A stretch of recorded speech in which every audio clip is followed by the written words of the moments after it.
মা বাবা যখন মৃত্যুবরণ করল, মা বাবা যে ওসিয়াতনামা রেখে গিয়েছে,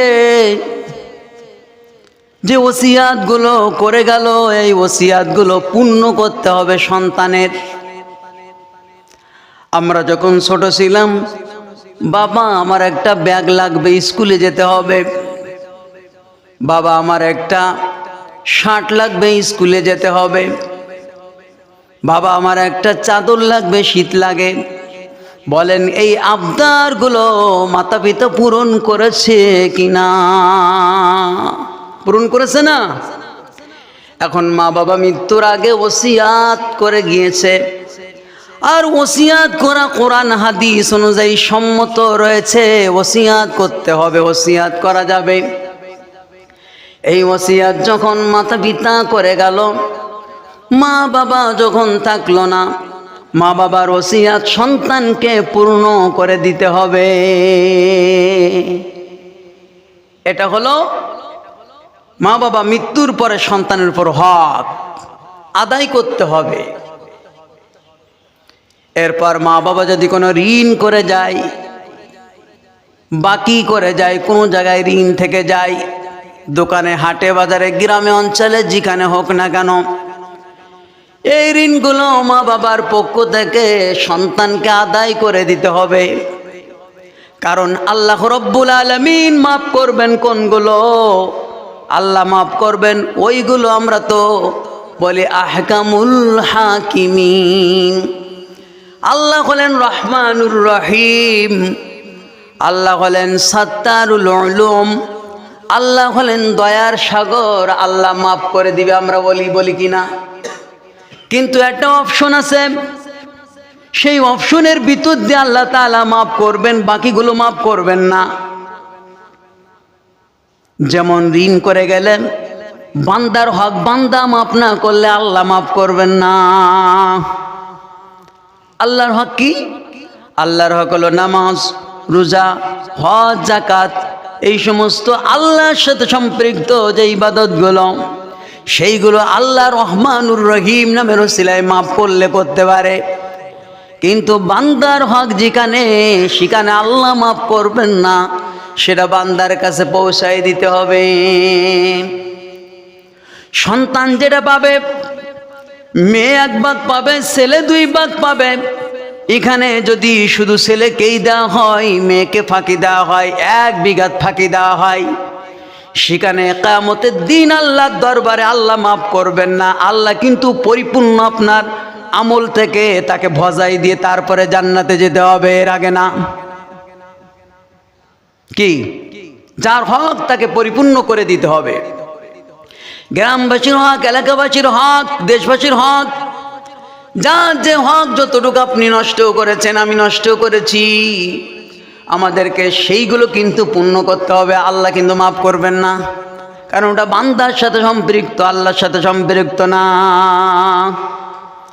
আল্লাহর অপশন রয়েছে, আল্লাহর সাথে সম্পৃক্তগুলো আল্লাহ রহমান রহিম, দয়ার সাগর, মহান, রহিম, রহমান, সেটা আল্লাহরগুলো আল্লাহ মাফ করবেন। কিন্তু বান্দারগুলো আমল দিতে হবে। যদি দুনিয়ায় না দিয়ে যান, আপনার আমল দিয়ে শোধ করে তার গুনাহ আপনার পরে বর্তায়, আপনি জাহান্নামী, আমি জাহান্নামী হয়ে যাব। এই জন্য 2 নম্বর হবে, মা বাবা যদি কোনো ঋণ রেখে যায়, এই ঋণগুলো পরিশোধ করতে হবে। কি করতে হবে বলেন? পরিশোধ করতে হবে। এটা সন্তানের উপর ওয়াজিব। এরপর আরেকটা হক হলো, মা বাবার জন্য দোয়া করতে হবে। আল্লাহ নিজেই শিখিয়ে দিয়েছেন বান্দারে, মাতা পিতার জন্য তোমরা বলো রব্বিরহামহুমা কামা রব্বায়ানি সগীরা। সবাই বলেন রব্বিরহামহুমা কামা রব্বায়ানি সগীরা।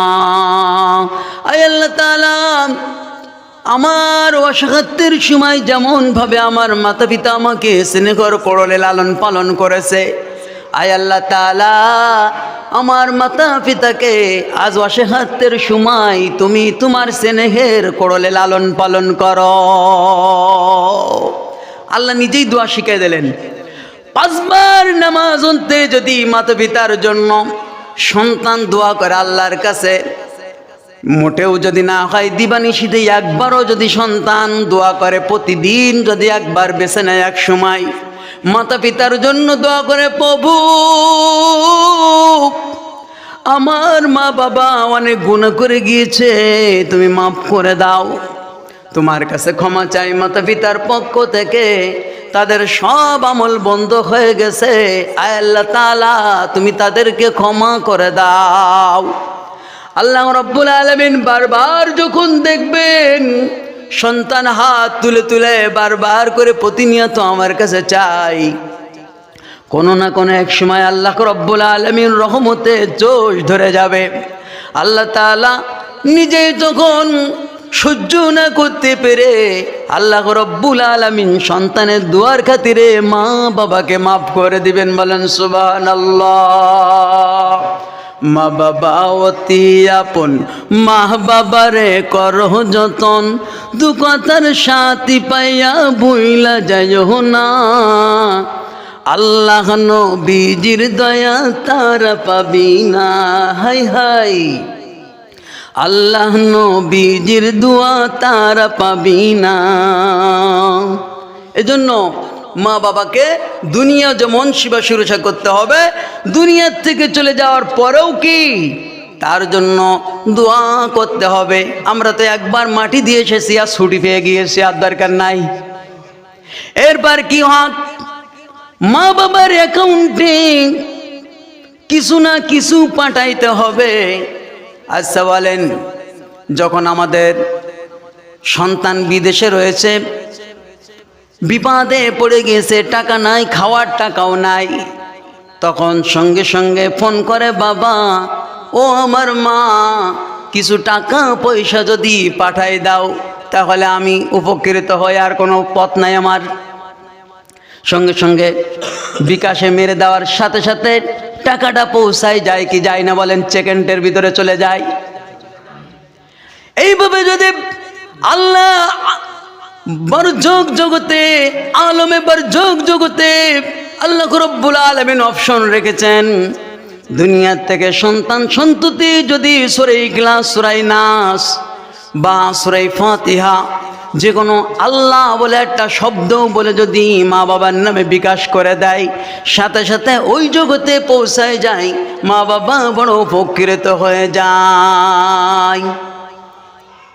হযরত আশরাফ আলী থানভী রহমতুল্লাহ আলাইহি তিনি তার কিতাবের ভিতরে লিখেছেন, একজন আল্লাহর ওলি তিনি স্বপ্নের ভিতরে তার একজন দেখাশুনো লোক, চিনাশুনো লোকের স্বপ্ন দেখছেন, তিনি মারা গিয়েছেন। তারপর তার সঙ্গে স্বপ্ন যোগে দেখা সাক্ষাৎ হলো। জিজ্ঞাসা করলেন, আল্লাহর ওলি কি অবস্থায় আছো তুমি?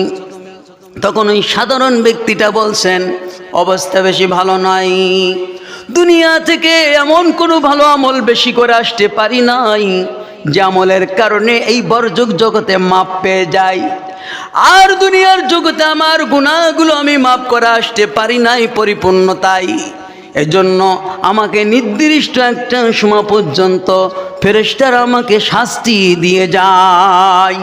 আল্লাহর আলী তখন বলছেন, ও আল্লাহর বান্দা বলো কোন অপশন আছে যার মাধ্যমে তুমি মাপ পেতে পারো, তোমার সাথী সঙ্গীরা মাপ পেয়ে যায়, কোন অপশন আছে আমাকে জানাও। তখন বললেন, অসংখ্য আল্লাহর বান্দাদের দুনিয়া থেকে বিকাশ করে দেয়, আমল পাঠিয়ে দেয়, আমার আমল পাঠানোর মতো দুনিয়ায় কেউ নাই।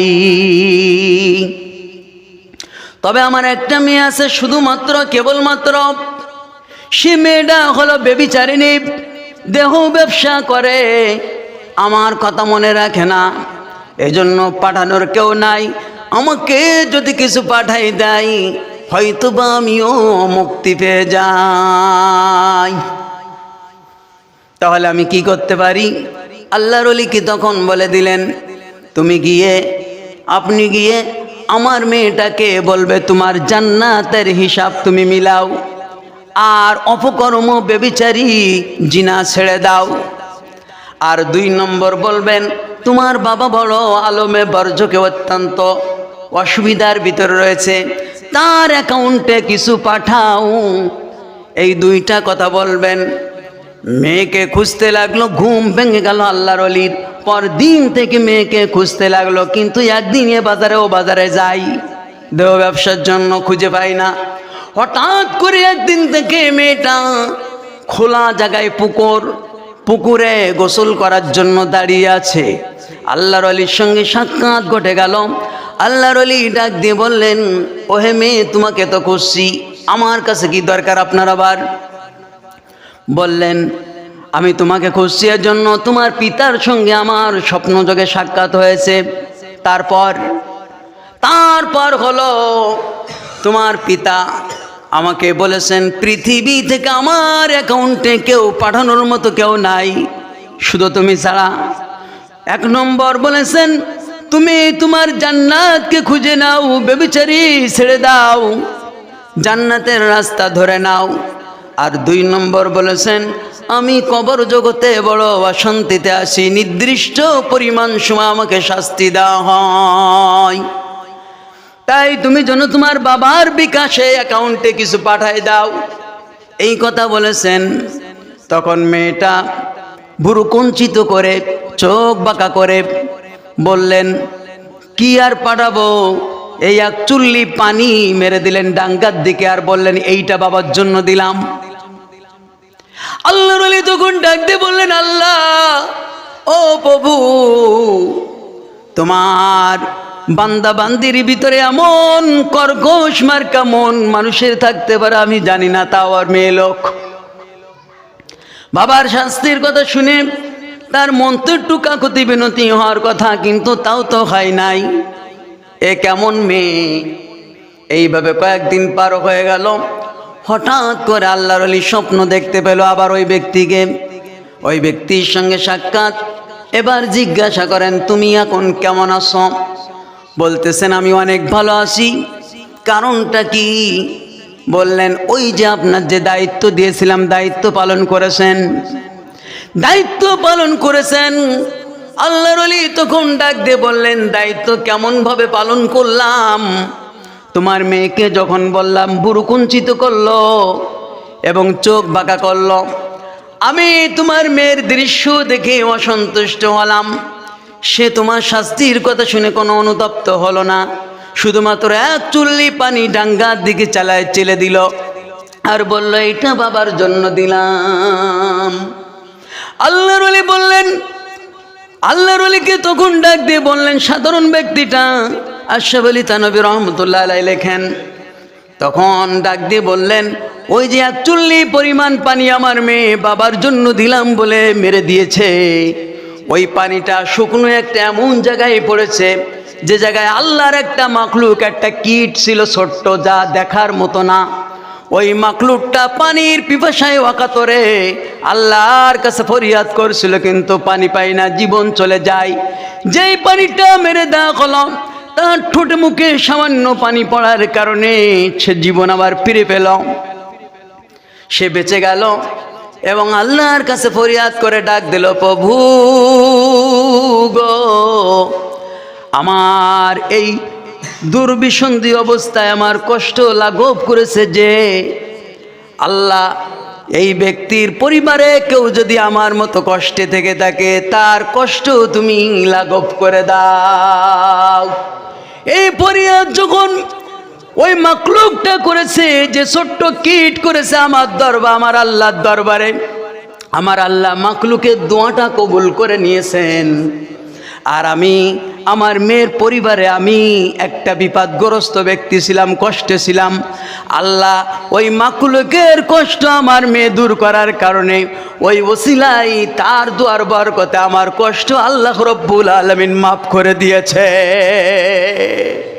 এই জন্য প্রতিনিয়ত কোনো সময় না পারলেও ফজরের নামাজ পড়বেন, আর ফজরের নামাজ পড়ে কোনোটা না দিতে পারলে মা বাবার জন্যে শুধুমাত্র সূরা ইখলাসও যদি হয়, 3 বার পড়বেন, 3 বার সময় না পারলে 2 বার পড়বেন, 2 বার যদি সময় না পান 1 বার পড়বেন, 1 বার পড়লেও পড়বেন, পড়ে বলবেন আল্লাহ গো,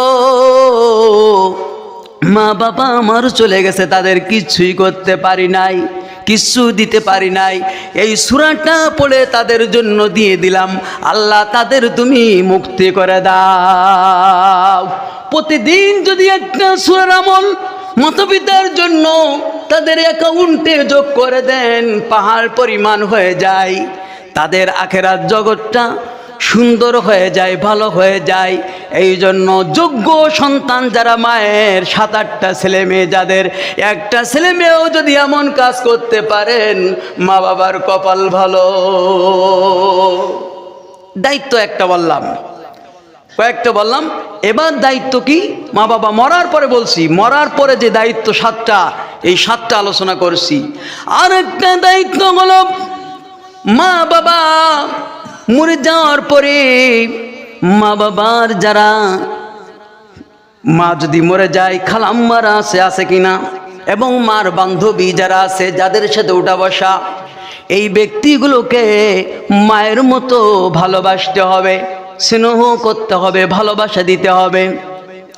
আর যদি বিত্তবান হই, মায়ের যেমন একটা শাড়ি দেওয়ার মতো যোগ্যতা ছিল, এমন যদি যোগ্য আমি হই, মার অবর্তমানে খালাকে দিতে হবে, খালার মায়ের বান্ধবীকে দিতে হবে, বাবার অবর্তমানে চাচা আছে, চাচাকে দিতে হবে, চাচা যদি না থাকে বাবার বন্ধু যারা ছিল তাদের একটা লুঙ্গি গেঞ্জি কিনে দিতে হবে।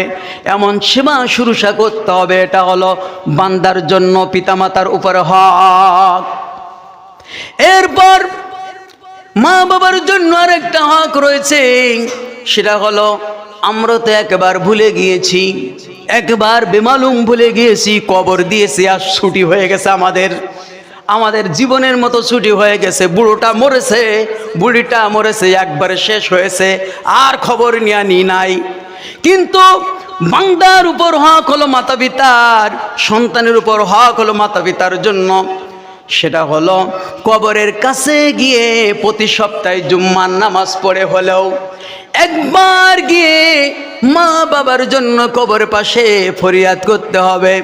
ইমাম সাহেব লাগবে না, মুয়াজ্জিন লাগবে না, কারোর লাগবে না, আপনি একাকী গিয়ে মা বাবার পাশে গিয়ে যদি আউযুবিল্লাহ বিসমিল্লাহ পড়ে, রব্বির হামহুমা কামা রব্বায়ানি সগীরা পড়তে পারেন, মা বাবাকে আল্লাহ রাব্বুল আলামিন মাফ করে দেওয়ার অপশন রেখেছে। আর এই কাজটা বান্দাকে করতে হবে, সন্তানকে করতে হবে, দায়িত্ব।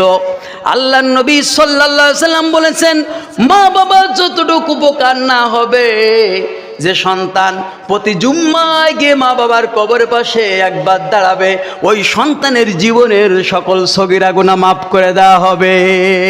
শুধু তাই নয়, যে সন্তান মা বাবার কবরে প্রতি জুম্মায় একদিন গিয়ে দাঁড়াবে আর দোয়া করবে, ওই সন্তানের জান্নাত দেওয়ার জন্য আল্লাহর নবী বলেছেন, আল্লাহ পাক ওই সন্তানকে জান্নাতের মালিক বানিয়ে দেবে। বলেন সুবহানাল্লাহ।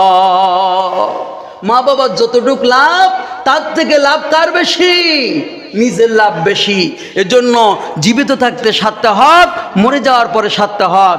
এই হকগুলো আমরা আদায় যদি না করি, আল্লাহর কাছে জবাব দিতে হবে। এজন্য আল্লাহর কাছে জবাব দেওয়া থেকে আমরা যেন মুক্তি পাই, এই হকগুলো যেন মৃত্যুর পরে ভুলে না যাই, আমরা এই হকগুলো আদায় করবো ইনশাআল্লাহ তাআলা। রাজি আছেন তো সবাই? আল্লাহ তাআলা আমাকে, আপনাদের সকলকে এই হকগুলো আদায় করার পরিপূর্ণ আমাদেরকে যোগ্য সন্তান হিসেবে আল্লাহ কবুল করুন। বলেন আমিন।